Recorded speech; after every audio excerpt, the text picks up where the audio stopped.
definition of impact is the ripples we create and send out into our world. So anytime I can positively affect somebody in any capacity, then that's a success in my mind.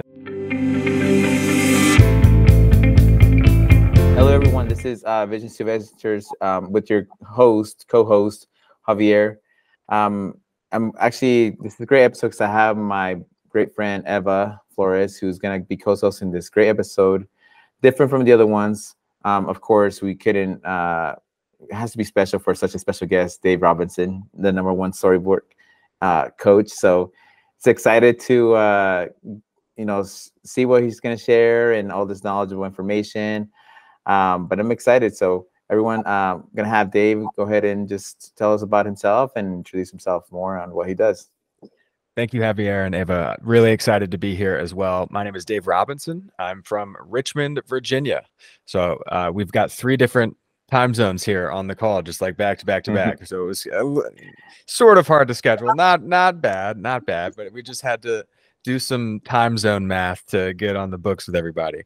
But no, I'm really happy and excited to be here and have this conversation with y'all. I'm a professional storywork coach, full-time coach, and I help people's stories, which are people's belief systems or way they think about and view themselves and their world and their past and their present and their future.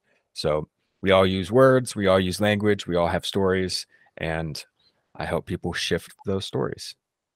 Wow. I'm ready to ask the first question. Okay, good. Just diving in. I love it. David, I want you to explain a little bit more what story work means. If somebody's listening, so that they know why it impacted us. So story work is the process of analyzing and becoming aware of, and then ultimately potentially shifting or changing the story we tell about ourselves and the story we tell about our experiences, aka the things that happened to us or the things that we want to do in the future, or how we view ourselves now. And so everybody has experienced things in the past that might have been great things, really amazing, memorable things. We all have experienced things that might have been hurtful or help keep us stuck even to this day, or maybe even were haunting or traumatic, right? We also all sometimes talk down to ourselves about ourselves. We all have negative self-talk sometimes. We have an inner critic or an inner bully. Those are 2 really amazing ways where story work can be very impactful very, very quickly. Is we help change the physiological state we're in. Like we help change what it feels like, whether we're stressed and anxious and nervous about the story or the memory or the thing, or whether we're downshifted and relaxed and even keeled as we relate to the story. And so story work itself is a process. It's a 4 or 5-step process to go from that upregulated state, that stress state, to that calm and relaxed state as it relates to things that we want to change in our lives. Yeah. Wow. That's powerful. Thank you for going into that. You're welcome. Yeah, I don't think a lot of people refer to it in that way, but I think it's very important to speak, like you said, the way that we speak to ourselves or the way that we speak about the world, for us to be aware of how we're doing it. And that's how we see the world too. Yeah, it's our perception, our little grain of salt, our sand. So, wow. I can't hear Javier. Thank you. I can't hear Javier either. There he is. He was on mute for a second. I know. I was like, in case I wanted to say I love the connection that how we each kind of met each other in a way, because like the reasons that I do the podcast is to share stories like this and impact people who are viewing and listening, and then meeting Eva, and then I think it's just like a great connection that it's been great, just to bring all this together. But Dave, for you, when you first started, like, was this something that you were like, I'm gonna just become a story coach, or how was it that you got into? What were you doing prior to being a story coach? Well, I've always wanted to help or instruct or like advise or teach or inspire. I went to college to be a high school history teacher. I didn't end up doing that, though I have a history degree and a minor in education. But I became a strength and conditioning coach at a D1 university. But I wanted to coach, but I realized I didn't love coaching fitness, right? And then I Mm. was a financial planner for 6.5 years, almost 7 years, almost to my 30s, and had a nice business, had some impact, but I didn't love the subject, and I didn't feel like I was really positively affecting people in ways that I could, and I hated my life. If I'm being very frank and honest and open to y'all and listeners as well. And uh, I was looking at a lot of the negative things. I was telling myself a lot of negative stories. I had a ton of negative self-talk, and I really was just climbing the wrong mountain.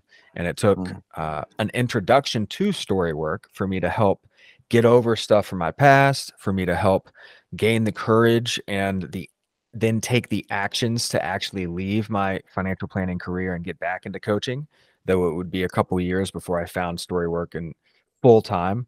Before I facilitated it or practiced it, I was facilitated upon by my mentor and friend and coach back in 2017. But the first time I picked it up professionally was in early 2020.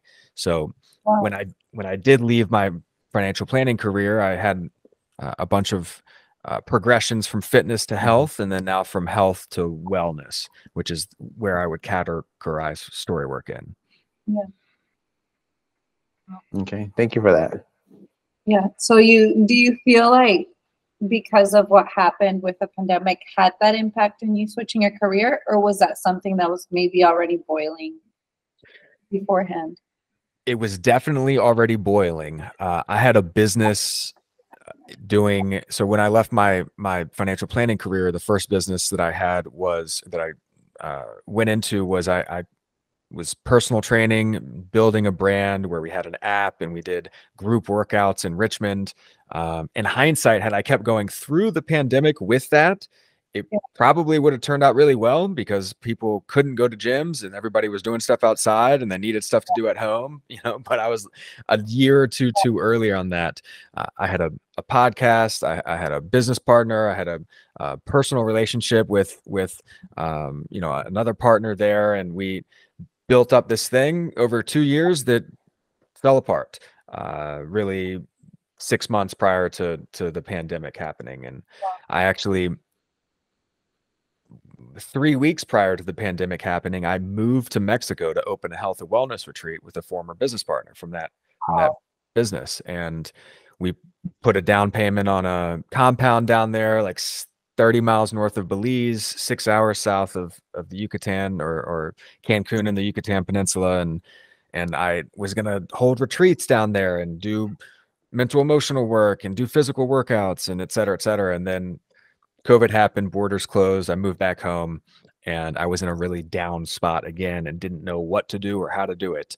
And again, kind of fell back into story work. And I can connect the dots looking backwards, but we can't ever really know what's going to happen going forwards, right? Or even while we're in it. And so looking back, I can see how all those things connected and how I ended up being here. And when I had the opportunity the second time to be around it and having had my life circumstance change and all of our life circumstances change, it became a perfect intersection of something that I love to do, something that made me the money I needed to make and I could do remotely, but also something that I felt like I was really truly born for or created for, or could be the best in the world at one day. And that happened very quickly early on, and that was a great distinction from like personal trainer, a great distinction from financial planner, a great distinction from a health coach. Like I never felt all those ways about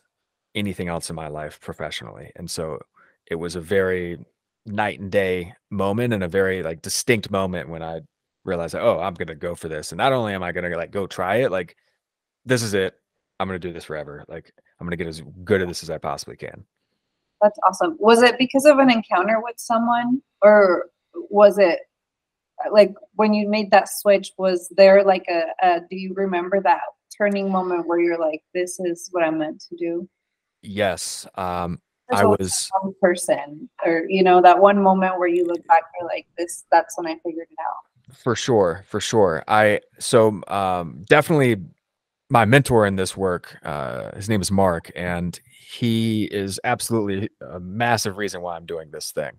I always, like, up until even not only meeting him, but also studying under him and doing all the prep work to get to the point of even being able to do it professionally, plus having it facilitated on me. I had been involved in mindset and personal development for like years and years and years and years. I in college, I fell in love with powerlifting, and that had me fall in love with strength and conditioning. And I was reading psychology books for, athletes, and getting in all the journals about, mindset, right? But nothing had ever been practical. Nothing had ever been like practicable, right? Nothing ever really did that for me. Like, I had good vibes and affirmations and various little exercises, but nothing moved the needle so drastically on such big, heavy things. And I was in a group of 10 other coaches, and we were going through learning how to facilitate this and learning, the ins and outs of it. And it was the second or third call where people were going through like really heavy stuff, like stuff in the haunted and, traumatic categories. One person was a 50 cal machine gunner in Iraq, and I'm like, whoa, that's pretty heavy. And another person was, a lifetime alcoholic, and another person's, parents had passed away tragically, and another person was, had a kidnapping, right? And we were working like all these various stories, and I hadn't had any of that stuff happen to me, but I was still feeling really down on myself. And like, I felt it shift, he felt it shift, she felt it shift, she felt it shift, he felt it shift. And it was all like, you could see it not only in the reactions, but in how we were emoting, and then in the faces of everybody, and just in the body posture, and like everybody downshifted in one kind of like time frame that was only due to that. And uh that was my, oh my God, okay, yeah, this makes sense now. Yeah. And shortly thereafter, I committed to doing 1,000 sessions, and that was May 20th of 2020. It was 5/20/2020, which is why I remembered it. But yeah, but and I hit the 1,000 sessions back on September 30th of this year, and that was a really cool moment for me as well. But it was also like a really scary moment, and like mixed emotions, because like almost instantly I was like, oh my God, what's next? Like 10,000. And then I was like, oh, sweet, I get to do 10,000 sessions. So now I have a 20-year goal of doing 10,000 of these. That's amazing.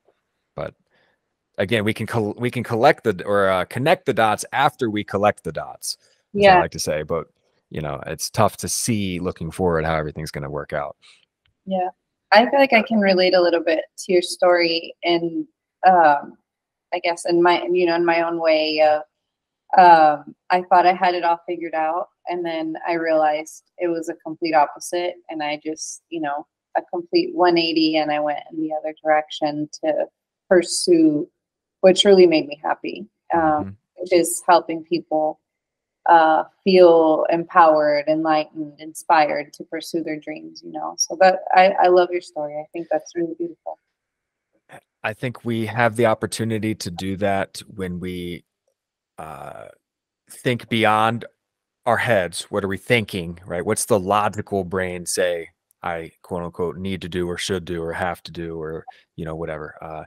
Move beyond our hearts. What are we feeling? What do we want? Like all of those. Hey, think, feel, yes.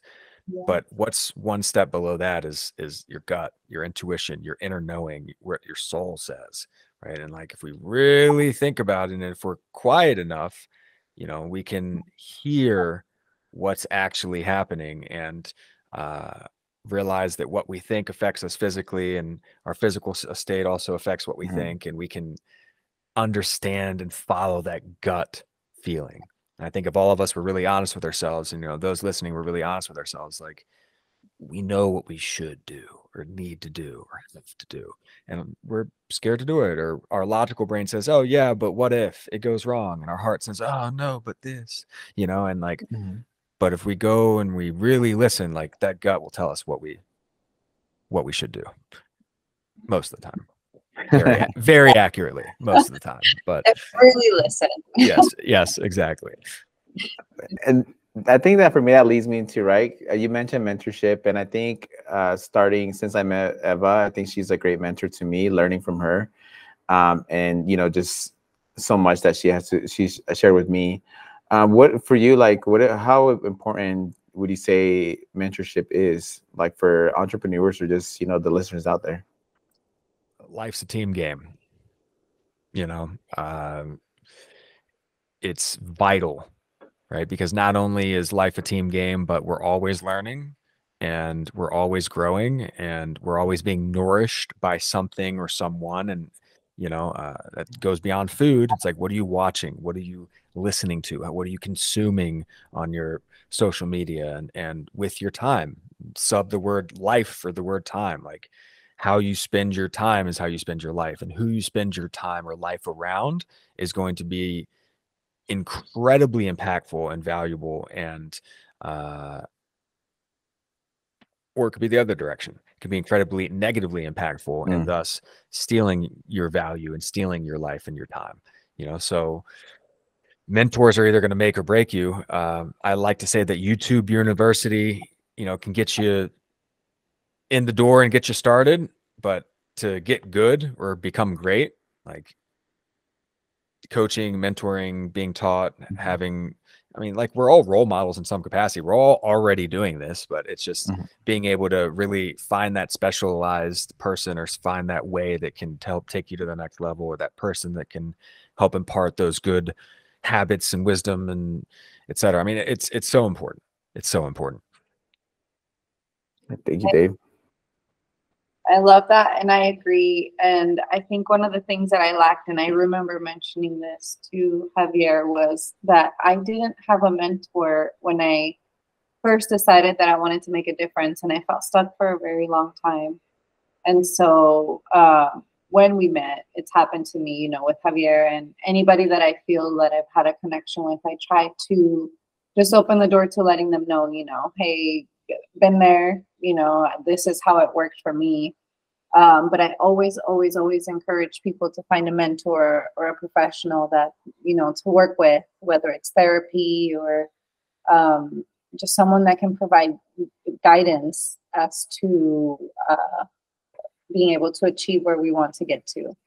So I think it's really cool that it kind of ties to everything. I think without that balance, you can't do career, you can't do personal, you can't do social. I think you need a little bit of everything. Well, as humans, we're very bad at compartmentalizing. And so most of us are extremely poor, no matter, what we think or what we would want to have happen. Science and statistics and anecdotal evidence suggests that we have a hard time leaving work at work. We have a hard time leaving our home life, at home. We have a hard time when we get stressed about money or stressed about our health or stressed about, our family members. Like, it's hard to put that aside and focus and do the things we need to do and to keep the positive attitude. And we all have blind spots. Yeah. Right? Whether you drive a Ferrari or a Lamborghini or a beat up, POS, whatever, right? Or anything in between. Like, they all have side mirrors and they all have, the rear view mirrors so that it can help you see your blind spots. Like, we all need this in our lives in some capacity. And, we can do it ourselves to a point. And then it makes sense to get help from a lot of different areas. Yeah. Eva? Hang on.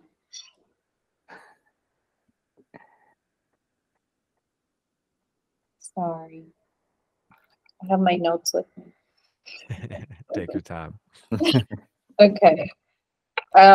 We've talked a lot about, I think, past and how we've connected and, how we want to impact people. Looking forward, though, how do you see your vision growing or helping others, how do you see yourself fulfilling that purpose?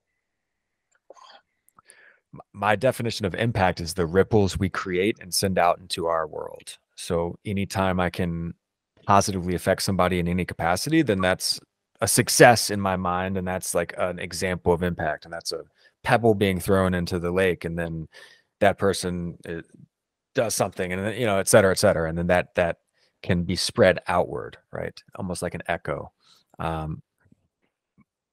I am amplifying my voice this year, and a part of that is getting on great podcasts and shows like this one. A part of that is getting into more technical business entrepreneurship things, you know, like the email and like my you know, branding and things that allow me to have maybe a little bit brighter paint on the outside of the car, so that, you know, maybe it's a little bit more shiny and attractive. But the reality is that the I love coaching. Like, this is why I'm here, you know? And so having an opportunity to have more one-on-one coaching conversations and one-on-one coaching clients, and, you know, potentially open up a group later on this year, in one in May and then one in December, that's going to allow that impact to continue and that impact to grow. Because I believe that the more people we can help spread the conversation about words and language and stories with, then it fulfills one of my favorite affirmations, which is better me, better everyone. And, you know, when we all take care of ourselves mentally, physically, emotionally, spiritually, it helps us, just the tide raises all boats. Like, it helps us to help those around us, and so on and so forth. So I think we all do our part by working our own stories and by doing our own work, so to speak, and being able to help other people do that. Yeah. I love that. I remember writing, I'm a little closet poet, I want to call it, because I don't publish my writings anywhere really, but here and there on social media. But I remember in 2020, one of the moments where I felt enlightened, I wrote the words, "You are the author of your own book of life." And the way that you're referring to it, you know, about we're telling our story, the way that we use our words and that we refer to the experiences that we live. I think it is very important to be very aware and conscious about how we speak about who we were, are, and will be.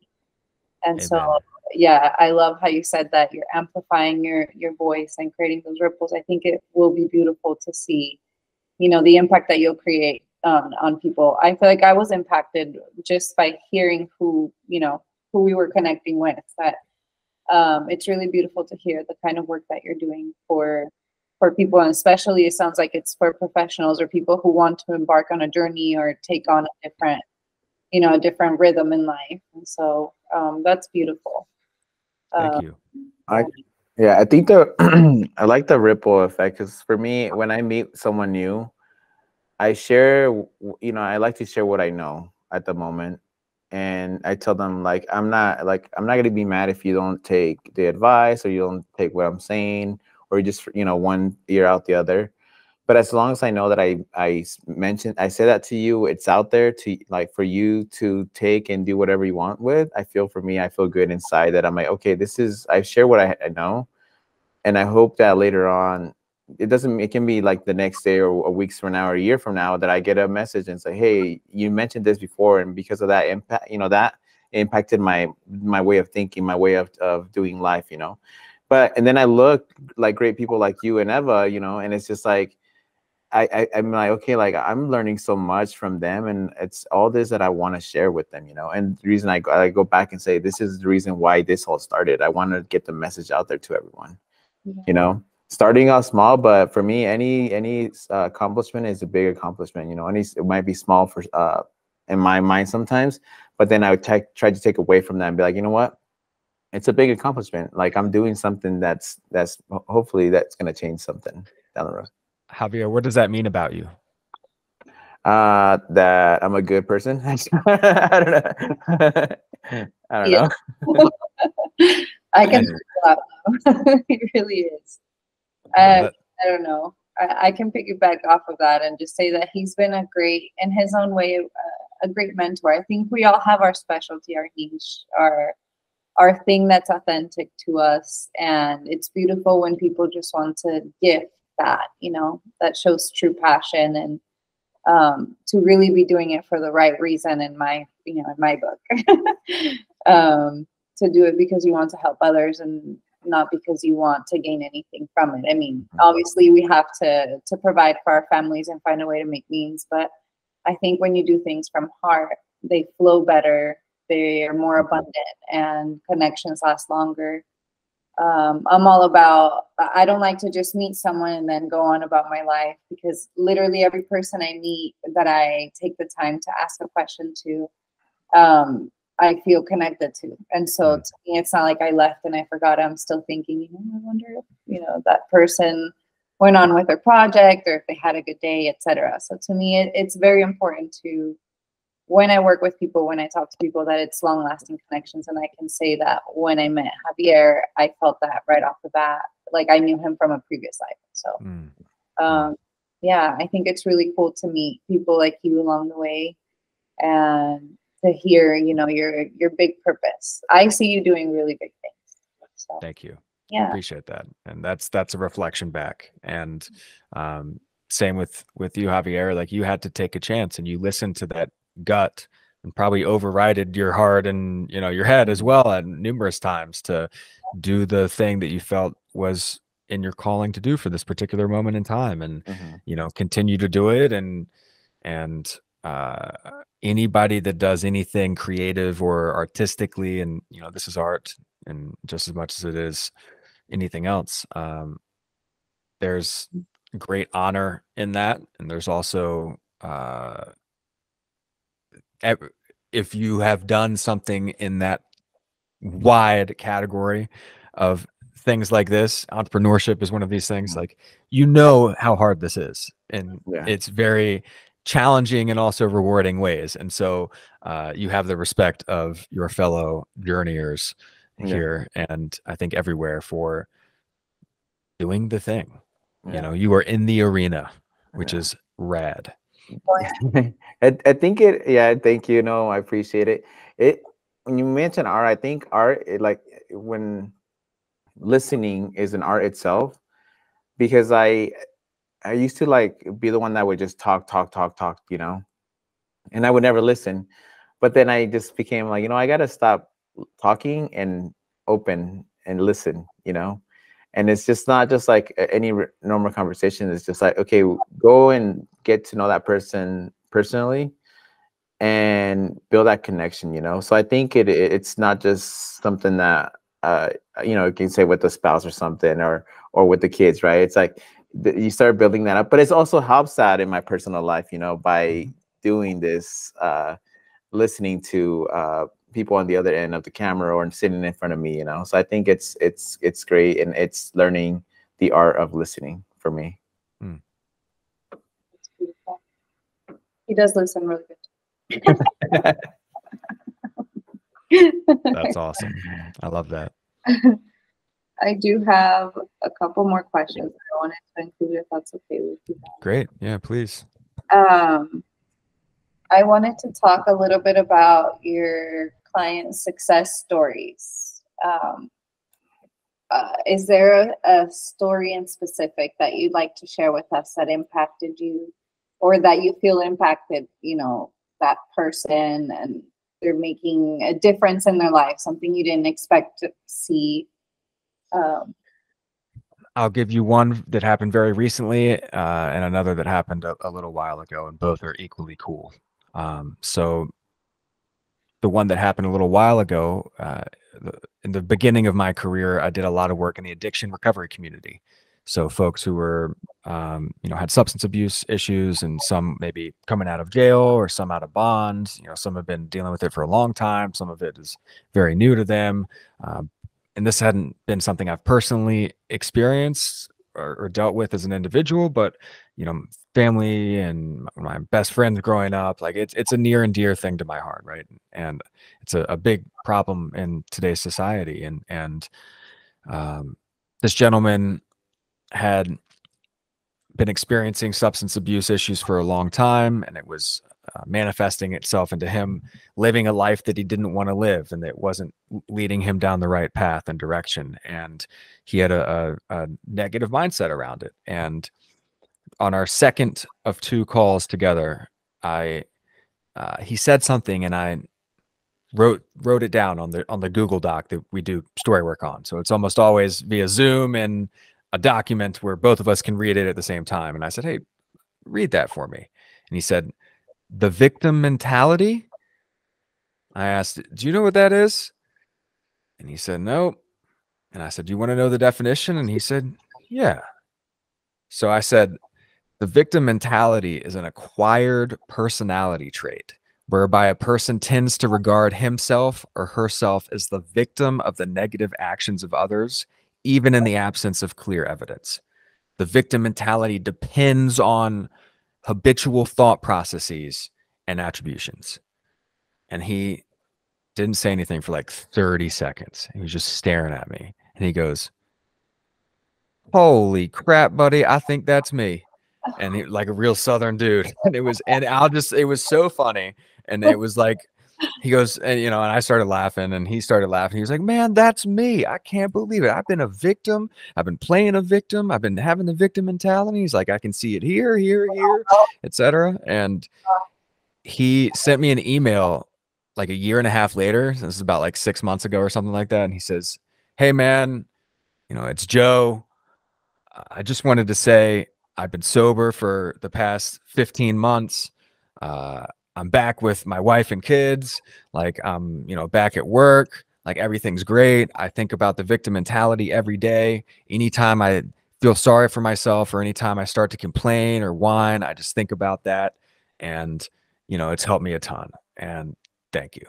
And it's the coolest thing. Like this is the best job of all time. Like it's so cool to hear something like that, for like an average Joe, like quite literally in the, with that phrase or whatever, and him just being able to go live his life and to be free from that pain and the stuff he was dealing with. And it's just really, really neat.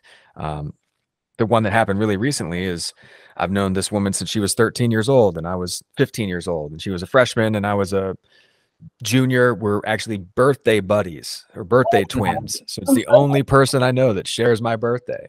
When's your birthday? February 16th. Okay. Yep.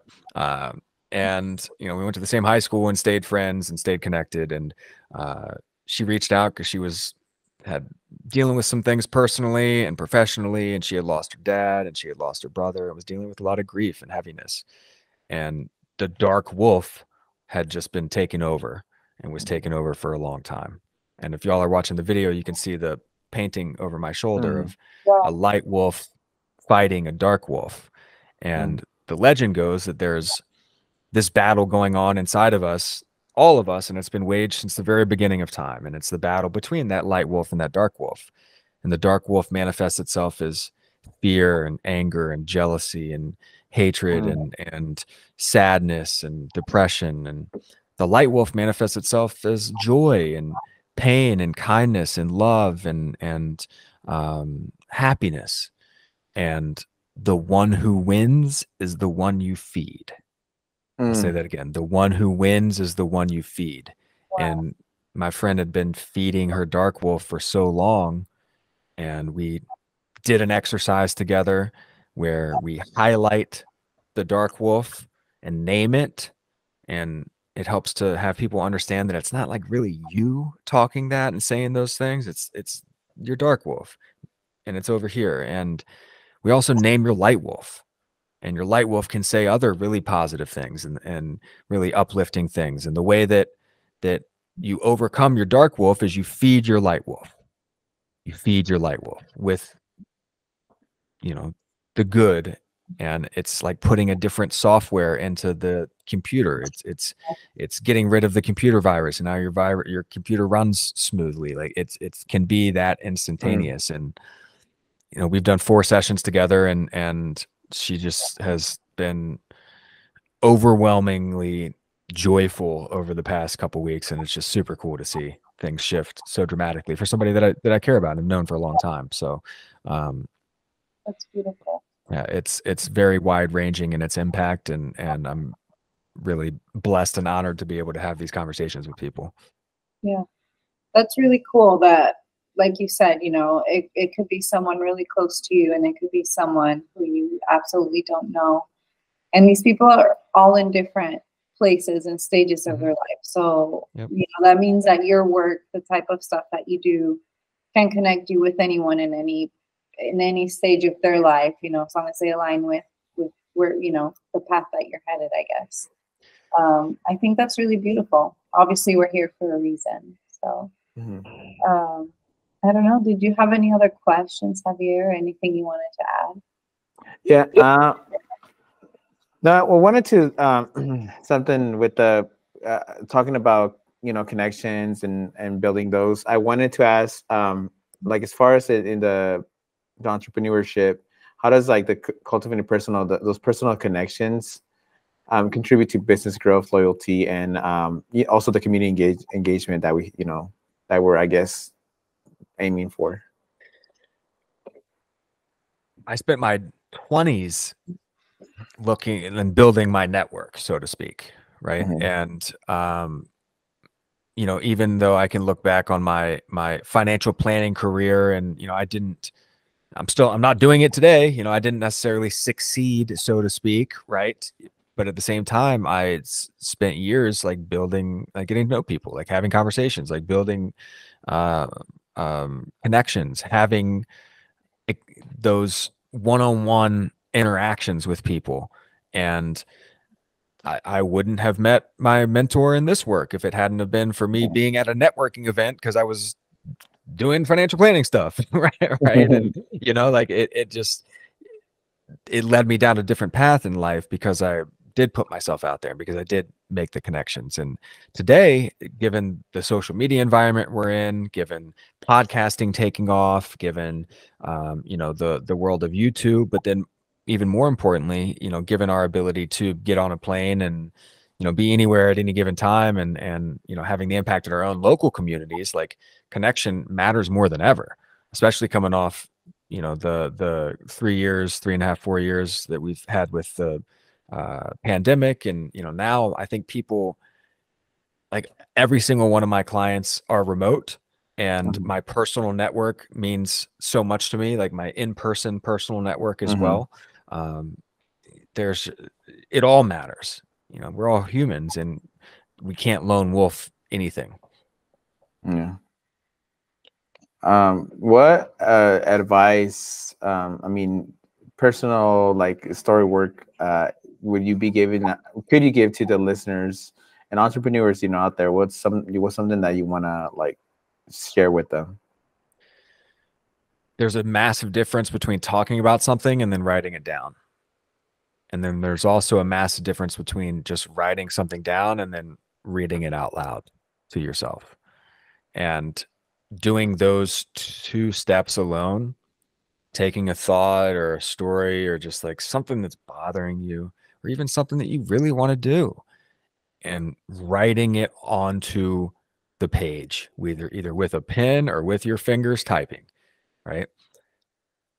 Then reading what's on the page out loud to yourself. Like, again, those steps alone will provide you with so much information, and probably provide you with so much, or a lot of emotion as well. And it's going to equal tremendous clarity, way more than you would have just if you continued to just think about the thing, or if you didn't think about the thing at all.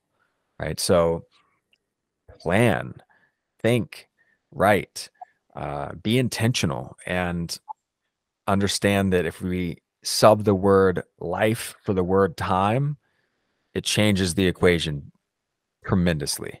You know, I don't have enough time. I don't have enough life. I don't want to waste my time. I don't want to waste my life. I value my time. I value my life. Like, those are going to lead to different outcomes, those types of words and those types of conversations. But if you write it down and you read it and you hear it, you might get a lot clearer. Wow. That's I because I love to write, I'm a writer. I wake up in the morning, and when my kids and my husband are sleeping, that's my time where I grab my journal and I go outside with my coffee or my tea and I start writing whatever comes to mind. But I don't do the step of reading it out loud. But just hearing you say that and me envisioning it in my head, I can already hear, you know, the tone of in which I'm writing these things. And so I think that would probably be a major impact, like you said, to hear out loud. That's really cool. I like that. Ava, how often do you revisit the things that you write as well, especially if it was something that was like maybe really bothering you and you wrote that down? Do you ever go back to it or go back to it again or go back to it again afterwards? I do, but I think when I don't like something, just like in real life, I don't go back to it as often as the stuff that I do like. So when I see the page, I can recognize maybe the handwriting or you know, how long the text is. Since I write very often, I can tell kind of where I was headed, where my mind was in those days. And so I want to say that not as often as I probably should, you know, so I can balance the good and the bad. Yeah, it's been shown that going back into those hurtful experiences on a repeated basis, but on a rhythmically repeated basis. So like, you know, maybe 3 or 4 days in a row or once a week for a month, like that can help to put so much space between that story and that negative thing or that hurtful event or emotion that it really dissipates and like lets all the air out of at least all the hot air out of that experience for you. Yeah. And so I just think it would be really, I'm curious, you know, on top of the reading it out loud, like what would happen for you if you know, went back and read some of that stuff. And then for the good stuff, like going back into the good stuff and celebrating those wins, because, you know, that provides evidence for you in the future as well. For sure. Yeah. I would like to see what happens when I read those things out loud. So I'll let you know. Please do. Please do. Yeah. Give me a follow-up. Yeah, I love to read it out loud. You said that, and I don't know if you saw my face; it lit up. I was like, I've never done that. So, but I do read like the other stuff out loud, and I used to be afraid of reading to in front of people, and like I mentioned earlier in our conversation that I slowly have stopped being such a closet poet or what I like to call it, but little by little, putting that stuff in front of people has allowed me to also speak more freely, like to have conversations like this one. And I don't know, I think it'd be cool to balance it out. Like I said, to hear the little more dark stuff, maybe even in the last year or two. I'm pretty sure I have some stuff I could go back to and see where it's at, for sure. One of the things I'd love to do for both of you guys is I'd love to gift each of you a free session. For story work like on me. I just want to say thank you, for us having this conversation, but also it's going to be really neat to, especially in that context. Yeah, let's do some story work and get some stuff up and out and like rock on. That sounds amazing. That sounds amazing. Awesome. It does. My It's great because like, when you're doing things, it's like, right, you're doing it not for any benefit of yourself, like Eva mentioned, but it's just like when you hear things like this, you're just like, wow, like I know I need help, and I know this is great not information, but so I think I appreciate you, Dave, just offering and then also taking that time, like busy person of your goals and all that you have, and you're making it time to meet with us, to listen to us, and for us to listen to you as well. So yeah. Thank you. Thank you for sharing your message. I honestly, I feel honored to just be part of this conversation. So thank you guys for having me, Javier. You said we do it. That's awesome. Yeah. I don't have anything else to add, but like a lot of love. So you guys. Thank you. No, I want to. I think for me, because as I'm growing my skills, this is going to be the ending of season 2. I like to break down in seasons because I also need that personal time to rest, reset. But it's also I feel like something that just speaks is like, okay, this is a great time to make the ending of season 2, because it's such a great vibe, so great energy, it's a great conversation.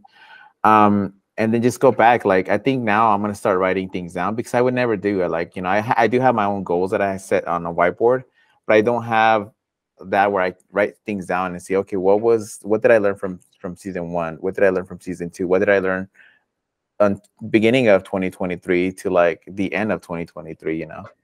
There's a great exercise that I just did yesterday morning at about 6 a.m. So it's fresh. It's fresh, right? And we're recording this at the very end of the calendar year of 2023. I'm not entirely sure when exactly it's going to hit go, right? But, you know, we're at the end of the year, and, you know, we're looking forward to our new year and like next year, 2024.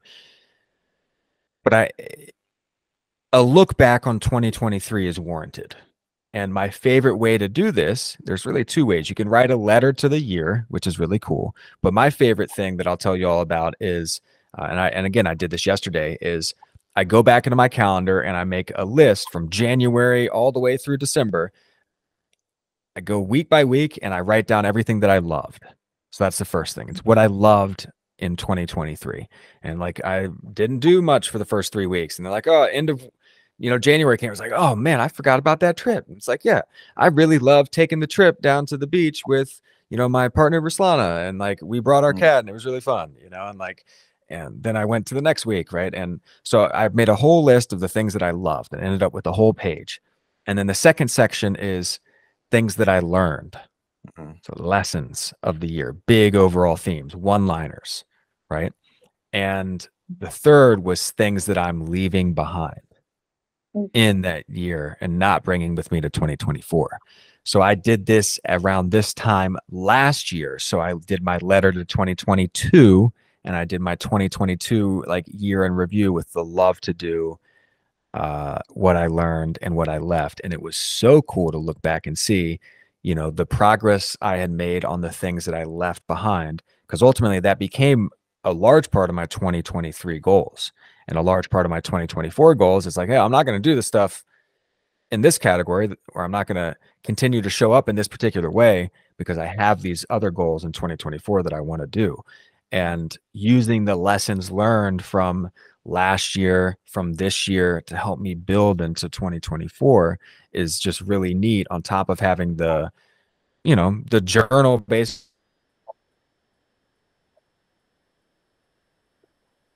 of the year. Like, hey, these were my highlights of the year, and it was a great year, you know, and just being able to go back and see that is really, really neat. And I highly encourage you, if you're listening, to try it out. I love that.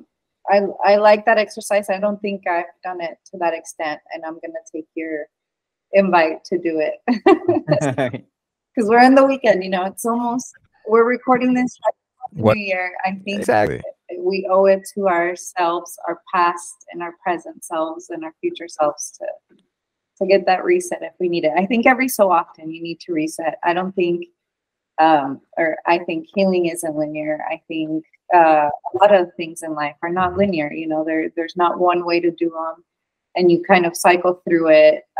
Looking back, I do look back often in the things that I do, and I'm like, you know, do I like what I grew into? Are there things I need to go back to? But with writing, like you said, you know, the story part of it, the way that you remember it, the way that you say it to yourself, that you speak it into the world, I think it really does matter more than what, you know, than what we're giving it priority, or, you know, yeah, I use words, I just use words for fun. And so just in the last few months, I've tried to be a little more conscious of how I use my words about myself, because even when I'm playing around, it can be a little bit harsh on yourself too. So yes. And words are spells. And the definition of a spell is a word or collection of words of great influence. Yeah. And so, you know, spelling, we all took spelling as kids. Spelling is the formation of words. And so literally when we speak, we are literally casting spells. And they're either spells of light magic or dark magic. They're either like helping us and architecting the reality we want for ourselves, or they're creating conflict internally and externally. You know, and they turn more into curse words or curses rather than good spells. And so Gosh, all yes. Be aware of your words. Yeah. Keep using good words and good language and good patterns and tell good stories and then heal the ones that aren't. And you're going to feel way better. Yeah. Thank you. I feel like I had a session. I don't know. We all had a session. We all That's had a awesome. session. That's No. awesome. Dave, I want to, first of all, you know, I already said this, and it's great because, like, you know, I say this and we pick up and we add to more.